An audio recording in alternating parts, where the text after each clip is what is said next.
Vendredi dernier, à l'occasion de l'Assemblée départementale, j'ai présenté les orientations budgétaires pour l'exercice 2020. Exercice 2020 un peu particulier à plus d'un titre. Ce sera le dernier exercice au cours duquel nous bénéficierons de la taxe sur le foncier bâti qui sera transférée en 2021 au bloc communal et nous sera compensée par une part de la TVA que nous reversera le gouvernement. Deuxièmement, une reprise des charges de RSA, des dépenses sociales, dont particulièrement le RSA.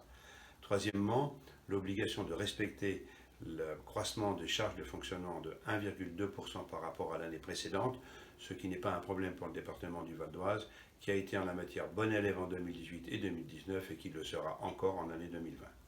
Parallèlement, nous respectons un certain nombre d'engagements que nous avons pris par le passé. En 2011, nous avons trouvé une dette qui était très élevée et entre 2016 et 2020, nous avons réussi à en réduire le niveau de plus de 130 millions d'euros, c'est-à-dire plus de 10% de ce que nous avions trouvé en 2011. Deuxièmement, nous avons décidé de faire progresser le plan d'économie sur nos charges de fonctionnement que nous avions engagé depuis 2011 et qui va se traduire en année pleine par une réduction des charges de fonctionnement de près de 100 millions d'euros par rapport à l'année 2010. Troisièmement, l'accroissement des investissements.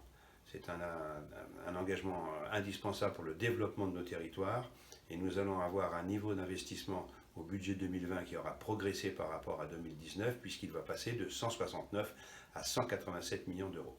Alors ces 187 millions se distribuent sur un certain nombre d'actions, notamment l'obligation qui nous est faite de restructurer et de construire de nouveaux collèges pour mieux accueillir les effectifs en croissance sur le département. Deuxièmement, la nécessité en termes de développement durable d'agir sur la protection de l'environnement et nous allons constituer des sanctuaires de biodiversité, notamment sur les îles que nous avons dans le département.